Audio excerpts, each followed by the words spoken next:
Hello and welcome to Surprise We Both Love Movies. As you know, we have a distinct rating system here at Surprise We Both Love Movies. We have a movie score and a film score. And some people have asked us, at least me, and I know some people have asked you, Aaron, what's the difference between the two? How do you distinguish a movie from a film? Today we look to kind of unbox that and give you guys an explanation on what that means and how to discern one from the other. So let's talk about movies. Movies are more of the whiz bang, in your face. You know exactly what you're getting into, whether it be a comedy, an action movie, a horror film.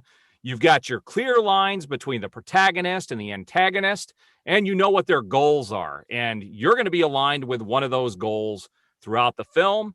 It's going to give you emotions. Most people watch movies because they want to walk away feeling happy and uplifted, or sometimes just they want to watch something that's going to be more in line with what they're feeling.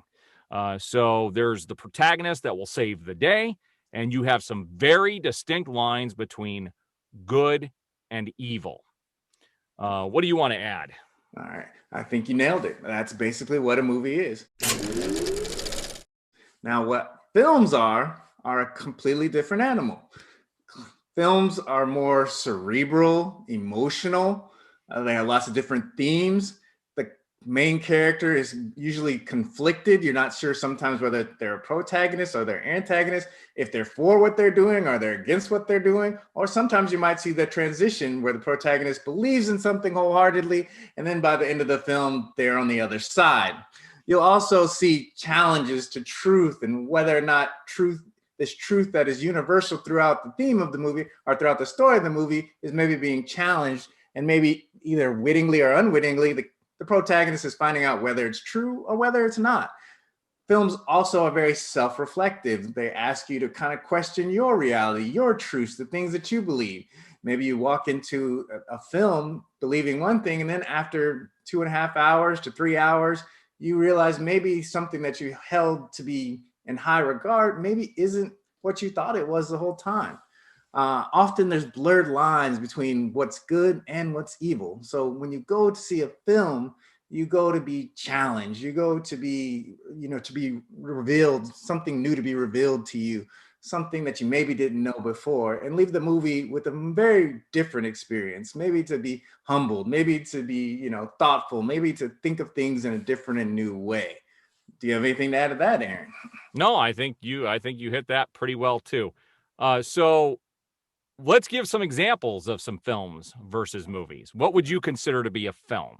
I would consider a film The Godfather. That's one of the greatest films, I think, of all time. It's not necessarily super exciting, but you have this family and you realize that this family is a crime family, and yet the director allows you to feel empathy for the main characters and this ancillary characters as well. These people have made poor decisions, or they've made decisions that are not necessarily helpful to the overall good of people, but the director was able to share that story in a way that made you feel, empathy for the people and the characters in the movie. So that it's very complicated because you see these people make decisions that are in the best interest of themselves, but yet you understand why they make those decisions, even if they're not for the greater good.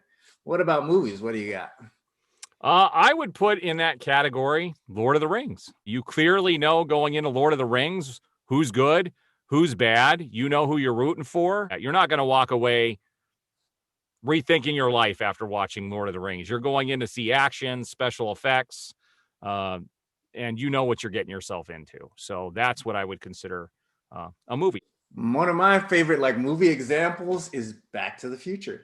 Yeah. Back to the Future is very interesting, scene to scene. It keeps your interest all the way through perfectly. You can't pull yourself away from what's going on. I've seen Back to the Future hundreds of times. I know exactly what's going to happen. Yeah. And every time the characters, the story, the music, the clear lines of what's good and evil, the protagonist, Marty McFly, is an interesting, young, charismatic kid. And it really, after you're done watching that movie, you just feel like you were on an adventure. It's a great movie. Yeah.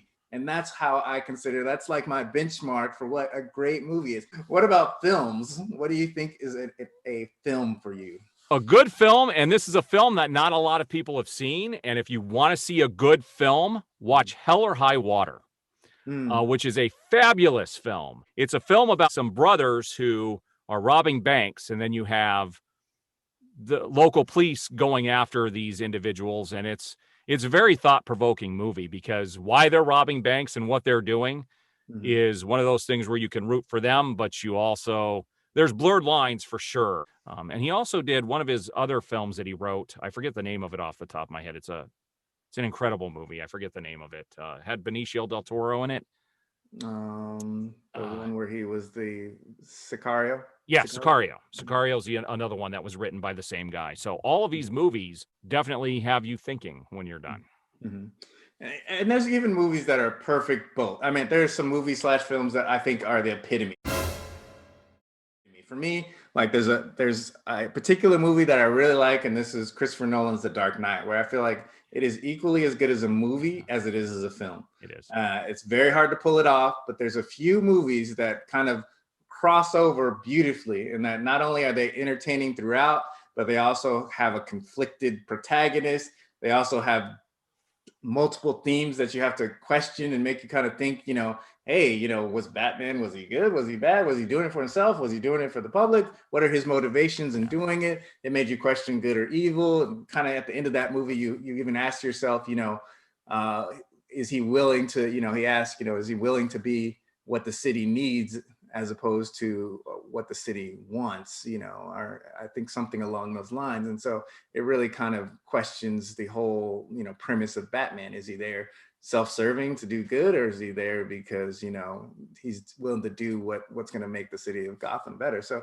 there's even a few examples of those perfect movies / films that capture both, but those are very rare. What about for you? Do you have one of those movies where it's just like, it's all encompassing of both those titles? Yeah, there's one I watched recently that I've only visited a couple of times. Heat. I think Heat is another great example of that, where you're going to get a high score on both ends. Yes, and I agree. It's when you get to learn about the characters and who they are, where you get drawn in and you think, what's brilliant in that movie is there is a scene where the protagonist, the antagonist have a meeting at a restaurant, and they lay it all out on the table, and you feel for both sides. It is a perfect 5-star movie, and I agree with you. I love that. I own that film, and I love that film for the very same reason that you said. And it's exciting all the way through, and it makes you think at the end, and makes you really kind of question some things that you've thought about. Hey, is the good guy always good? Is the bad guy always bad? And it's a very